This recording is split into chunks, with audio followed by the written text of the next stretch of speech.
Flash në Top Albania Radio. Informacionet kryesore të ditës. Përshëndetje, këto janë lajmet e orës 16. Përshëndetje. Zgjedhjet parlamentare 2025. Shqipëria vendos. Me performanca artistike, këngë valle në sheshin Skënderbej në kryeqytet u prezantuan kandidatët socialist në të 12 qarqet e vendit.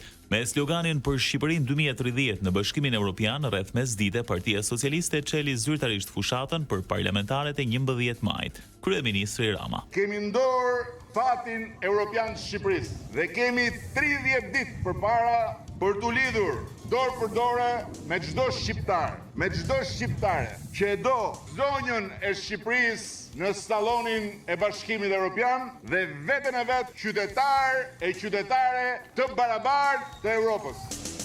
Rama foli për hyrjen në Bashkimin Evropian për 4 vite. Për ne, sot këtu, përfaqësuesit dhe përfaqësueset e popullit socialist dhe progresist Shqipërisë, nis e përpjeta e fundit drejt Evropës dhe fundi i historisë sonë jashtë saj. Përpara nesh është vetëm një datë, 11 maj, e afërt sa 30 mëngjese dhe pastaj është vetëm një mandat i gjatë sa 4 vjet për ta fituar bastin historik me Europën për Shqipërinë dhe me Shqipërinë për Europën.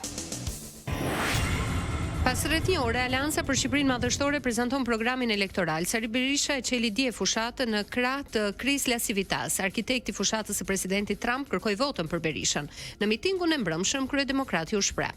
Ne vim këtu për të nisur betejën tonë, betejën e fitores, betejën e Shqipërisë Madhështore. Ne mbledhemi sonte me një vështrim të ri për Shqipërinë, me një betim solemn para saj, për ta nxjerrur atë nga kthetrat e këtij regjimi. Në përgjigje të komenteve të Ramës që e cilëson bufi plak, Berisha tha: Shqipëria është e smur. Kjo smundje quhet Edi Rama. Lufta e tij me Partinë Demokratike, trashëgiminë e saj, është lufta e Don Kishotit me mullit e erës. Edi Rama i qan hallin Sali Berish për vitet e tij. Tani do t'i them këtu para jush. Vitet e Sali Berish janë që të gjitha vitet bio. Për sa i përket moshës, ju garantoj që ai ngjet jo me gramozin, por me gjyshin e Gramozruçit. Koalicioni Euro-Atlantik hapi fushatën për zgjedhjet e 11 majit e mori mbështetjen e CDU-s gjermane. Lulzim Basha sulmoi kryeministrin për të cilin tha se gjysmën e shokëve i ka tek 313. Gjysma e shokëve i ka te 313. Me 11 maj në shtëpi le të rrit korruptuarit e Edi Ramës, le të rinë ata që kanë mbushur xhepat me taksat e shqiptarëve. Çdo shqiptar që do ndryshim e ka alternativën koalicionin Euro-Atlantik.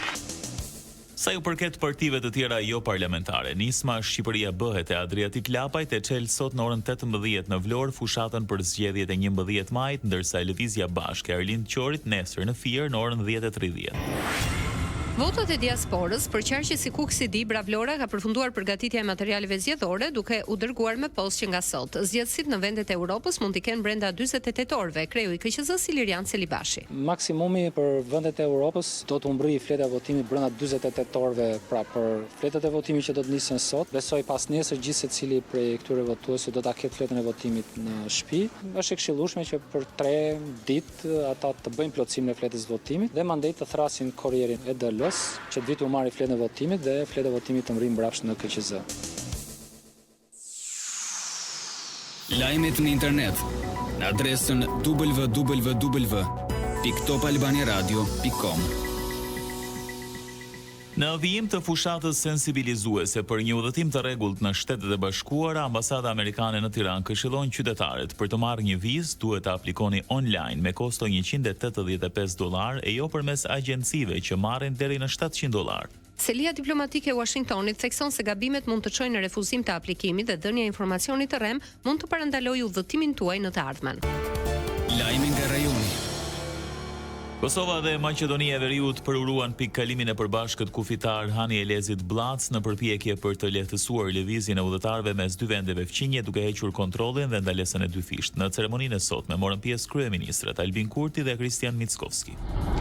Pika kufitare në Blac është përballur me kolona të gjata në të dy anët e kufirit për shkak të ndalesave dhe kontrolleve. Tani për udhëtarët nga Kosova në Maqedoninë e Veriut e Anasjelltas do të ketë vetëm një ndalesë dhe një kontroll kufitar. Kosova ka 3 pika zyrtare kufitare me Maqedoninë e Veriut. Lajme nga bota. Irani nuk ka qenë kurrë më afër zhvillimit të një arme bërthamore, ndërsa presioni amerikan ndaj Republikës Islamike asnjëherë nuk ka qenë kaq i madh. Mes tensioneve të larta dhe mungesës së theksuar të besimit, negociatorët iranianë amerikan sot takohen në Oman në përpjekje për të zgjidhur një krizë bërthamore që po thellohet. Donald Trump reagoi sërish dhe në Truth shkroi, po ja dalim shumë mirë me politikën tonë tarifore, shumë emocionuese për Amerikën dhe botën. Nuk ndan të njëjtin mendim Eurokomisioneri për ekonominë, Valdis Dombrovskis, tha se nëse tarifat do të konfirmoheshin përgjithënjë, pasojat ekonomike do të ishin edhe më negative për amerikanët. Sport.